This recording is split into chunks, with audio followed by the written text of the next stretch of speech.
नमस्कार दोस्तों, स्वागत है आपका आज के मुख्य समाचार में, जिसमें सबसे पहली बड़ी खबर में जिक्र बिहार के विधानसभा चुनाव का, जहां पर जेडीयू को इस चुनाव में हुआ भारी नुकसान।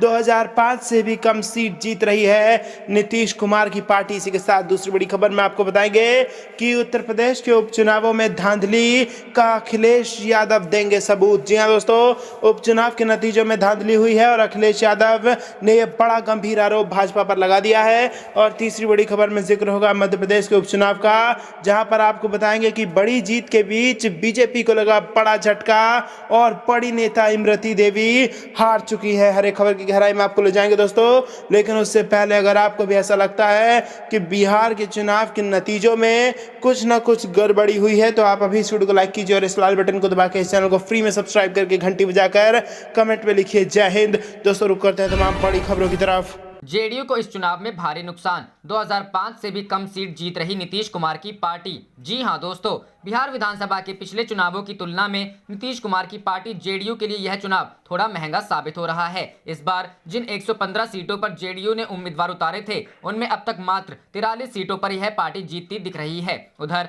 जेडीयू इस चुनाव में हाल ही के दिनों में सबसे कम उम्मीदवार जिता सकी है। इसके पहले 2005 के फरवरी के चुनाव में पार्टी को अब तक सबसे कम 55 सीटें मिली थी। उस समय यह पार्टी 138 सीटों पर चुनाव लड़ी थी, लेकिन उसके तुरंत बाद उसी अक्टूबर में हुए चुनाव में जेडीयू को 88 सीटें मिली थी। उस समय दूसरी बार नीतीश कुमार बिहार के मुख्यमंत्री बने थे। तब से आज तक हर चुनाव में उनकी पार्टी विरोधियों को मात देती रही है और नीतीश कुमार मुख्यमंत्री बनते रहे हैं। जेडीयू का वोट शेयर भी इस बार कम हो जाएगा, जबकि सीटों के मामले में पार्टी ने पिछले चुनाव से अधिक पर उम्मीदवार दिए थे। तब आरजेडी के साथ जेडीयू का गठबंधन था और 101 उम्मीदवारों में उसके 71 उम्मीदवार जीत गए थे। वोट भी उसको 16.83% मिला था। वोटों की गिनती सीटों की संख्या के आधार पर करेंगे तो उस समय पार्टी को 40.65% वोट मिले थे। उसके पहले वर्ष 2010 में जेडीयू का गठबंधन बीजेपी के साथ था और 141 सीटों पर उम्मीदवार देकर 115 को जीत दिलाई थी। तब वोट प्रतिशत भी 22.9 और सीटों के हिसाब से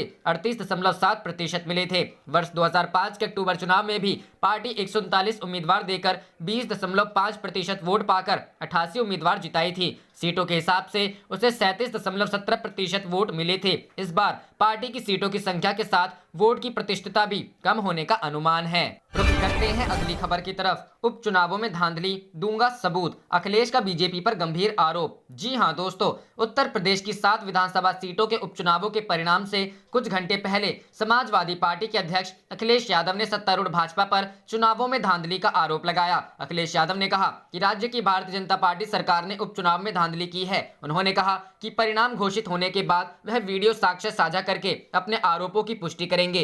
पूर्व मुख्यमंत्री ने आरोप लगाया कि सरकार ने मतदाताओं को मतदान से रोकने के लिए राज्य मशीनरी का इस्तेमाल किया। उन्होंने कहा कि एग्जिट पोल के लिए हमारे पास कोई मशीनरी नहीं है, इसलिए मैं परिणामों की भविष्यवाणी नहीं कर सकता। हालांकि मैं बता सकता हूं कि भाजपा प्रशासन ने धोखेबाजी की है। सरकार ने चुनावों की व्यवस्था नहीं की, इसके बजाय उसने मतदाताओं को आने से रोकने की व्यवस्था की। 10 नवंबर को परिणाम घोषित होने के बाद मैं बूथवार बताऊंगा कि क्या हो रहा था। मेरे पास कुछ बूथों के वीडियो हैं जो दिखाएंगे कि पुलिस क्या कर रही थी। अखिलेश बसपा के कई पूर्व सांसदों और कांग्रेस पार्टी में शामिल होने के बाद एक संवाददाता सम्मेलन में बोल रहे थे। नोटबंदी को लेकर भाजपा सरकार पर हमला करते हुए उन्होंने कहा कि जिन लोगों के पास कभी कोई काला धन नहीं था, वे 4 साल पहले सरकार द्वारा लिए गए फैसले से सबसे अधिक प्रभावित और परेशान थे। हमारे पास पूरा डाटा है। जिन लोगों ने कभी किसी प्रकार का काला धन नहीं बनाया, वे सबसे अधिक प्रभावित हुए। काला धन हासिल करने वालों ने देश छोड़ दिया है। हमारे पास आरबीआई के आंकड़े हैं जो यह दिखाते हैं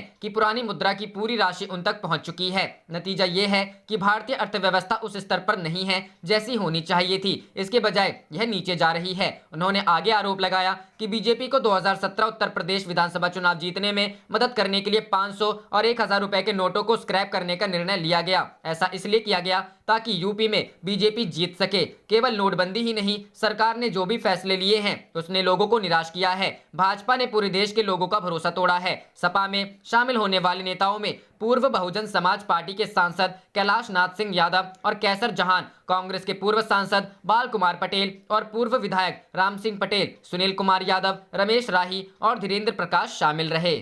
रुख करते हैं अगली खबर की तरफ। मध्य प्रदेश उपचुनाव, बड़ी जीत के बीच बीजेपी को झटका, डबरा से हारी इमरती देवी। जी हां दोस्तों, मध्य प्रदेश विधानसभा उपचुनाव में बड़ी जीत के बीच बीजेपी को झटका लगा है। शिवराज कैबिनेट में महिला एवं बाल विकास मंत्री इमरती देवी डबरा विधानसभा सीट से हार गई हैं। इमरती देवी को कांग्रेस उम्मीदवार सुरेश राजे ने शिकस्त दी। राज्य के 28 में से 12 विधानसभा सीटों पर जीत, 7 सीटों पर आगे रहने के बाद बीजेपी कार्यकर्ताओं के बीच जश्न मनाया जा रहा है, जबकि कांग्रेस ने 3 सीटों पर जीत दर्ज की है और वह बाकी की 6 सीटों पर आगे चल रही है। गौरतलब है कि इमरती देवी मध्य प्रदेश उपचुनाव के दौरान उस वक्त सुर्खियों में आई जब कांग्रेस के सीनियर नेता और राज्य के पूर्व मुख्यमंत्री कमलनाथ ने उनके ऊपर आपत्तिजनक टिप्पणी की थी। हालांकि आचार संहिता उल्लंघन के कई मामले सामने आने के बाद चुनाव आयोग ने कमलनाथ का स्टार प्रचारक का दर्जा खत्म कर दिया था। इसके बाद कांग्रेस ने चुनाव आयोग के खिलाफ राहत के लिए सुप्रीम कोर्ट से गुहार लगाई थी। कांग्रेस की याचिका पर सुप्रीम कोर्ट ने चुनाव आयोग के आदेश पर रोक लगा दी थी। रुख करते हैं अगली खबर की तरफ। बिहार में बीजेपी ने बढ़त के साथ बदला पैंतरा,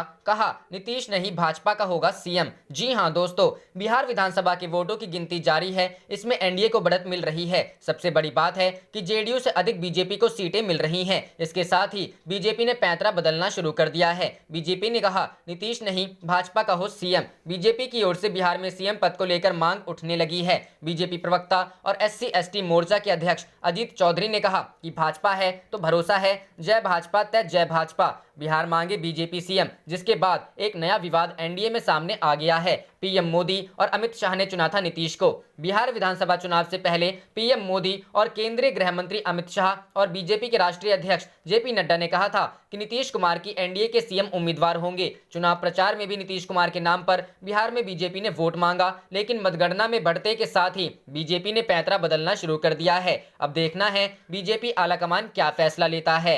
रुख करते हैं अगली खबर की तरफ। बिहार चुनाव, आरजेडी और कांग्रेस ने मतगणना में धांधली का आरोप लगाया, चुनाव आयोग में शिकायत। जी हां दोस्तों, बिहार चुनाव नतीजों का फोटो फिनिश अब तक भले ना हुआ हो, लेकिन चुनाव में धांधली का आरोप लगाते हुए आरजेडी और कांग्रेस ने इलेक्शन कमीशन का दरवाजा खटखटा दिया है। आरजेडी में सबसे पहले मतगणना के दौरान धांधली का आरोप लगाते हुए चुनाव आयोग के सामने अपनी शिकायत दर्ज कराई है। आरजेडी की तरफ से राज्यसभा सांसद मनोज झा और पूर्व मंत्री श्याम रजक आयोग कार्यालय पहुंचे और वहां उन्होंने अपनी शिकायत दर्ज कराई है। आरजेडी के रुख को देखते हुए कांग्रेस भी मतगणना में धांधली का आरोप लगा रही है और कांग्रेस ने भी चुनाव आयोग में शिकायत करने का फैसला किया है। महागठबंधन को फिलहाल 114 सीटों पर जीत और बढ़त हासिल है, जबकि एनडीए 122 सीटों पर आगे है। लेकिन अब विपक्षी गठबंधन ने मतगणना में धांधली किए जाने का आरोप लगाया है। आरजेडी के नेता मनोज झा ने कहा है कि लगातार मुख्यमंत्री आवास में बैठकर अधिकारी चुनाव और मतगणना में लगे कर्मियों को प्रभावित करने का काम कर रहे हैं और इसी मुद्दे की शिकायत उन्होंने आयोग से की है। राजद का आरोप है कि हिलसा विधानसभा सीट पर उनके कैंडिडेट शक्ति सिंह यादव को जबरदस्ती रिकाउंटिंग कराकर 13 वोट से हराया गया, जबकि भोरे विधानसभा सीट पर भी यही हुआ है। मनोज झा का कहना है कि उसके उम्मीदवारों को जीत के बावजूद सर्टिफिकेट नहीं जारी किया जा रहा। कांग्रेस की तरफ से प्रदेश अध्यक्ष मदन मोहन झा और राज्यसभा सांसद अखिलेश प्रसाद सिंह आयोग के सामने पहुंचे हैं और उन्होंने अपनी बात रखी है।